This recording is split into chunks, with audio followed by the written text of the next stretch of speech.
Get a kickback. Traffic wasn't bad this morning. I think a lot of people may be trying to stretch us into a 4-day deal. Oh, yeah. Yeah. Well, let's see here. Yes. Let's get some serious stuff out of the way, and then we'll have some fun. President Trump and Speaker Nancy Pelosi trading insults in a high-stakes power struggle between the two party leaders. The president calling her Crazy Nancy, and Nancy suggesting that his White House aides and family should stage an intervention for the good of the country. It escalated as Pelosi taunted Trump at her Capitol Hill news conference, a move intentionally aimed at portraying the president as erratic and upsetting him, according to an individual familiar with Pelosi's thinking. Is this a good strategy, Michael Kelly? Yeah, totally. I mean, look, Nancy Pelosi is pushing the president's buttons. And it's working. And I think what she's trying to do is expose the president as being even more unhinged than he is.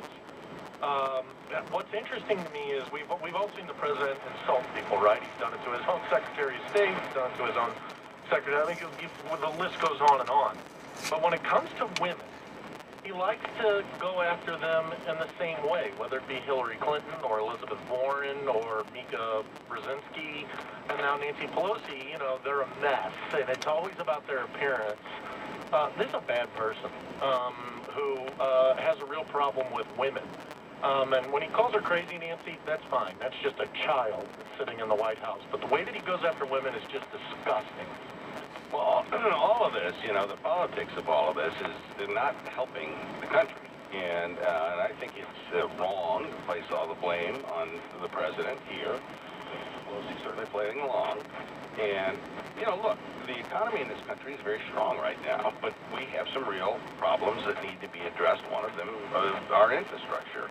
And it would seem to me like infrastructure is the kind of issue that, given a divided government, which we have, that's one area where Democrats and Republicans ought to be able to come together, and, you know, all of this back and forth on both sides is not helpful toward that end. No, John, let's be honest. The president has been acting this way for over 4 years, like a child. The Democrats and Schumer have tried to treat him as a president should be treated. The only way to deal with this guy is to get down in the mud, and that's what Nancy Pelosi's doing. And as for the talking focus on infrastructure, if the president truly wanted to focus on infrastructure, he would have shown up at that meeting and sat down. This was a staged event, and he had his little yard sign already on his podium.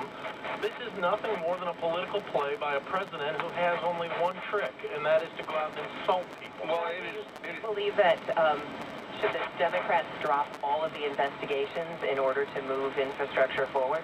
Yeah, I mean, I think, look, the investigations are done. The Mueller report is done. Well, I mean, it's done. It's 2.5 years. Oversight happening, John. The oversight. And they got the report. No, yeah, I think Benghazi went on for 6 years. Congress is accomplishing nothing. And what they ought to be doing is sitting down. And look, I'm not going to say that Donald Trump is 100% innocent in this thing. I'm not going to say that. But they need to sit down and work in the best interest of the country. And both sides are not helping. Congress is doing nothing. Yesterday, Congress passed a disaster relief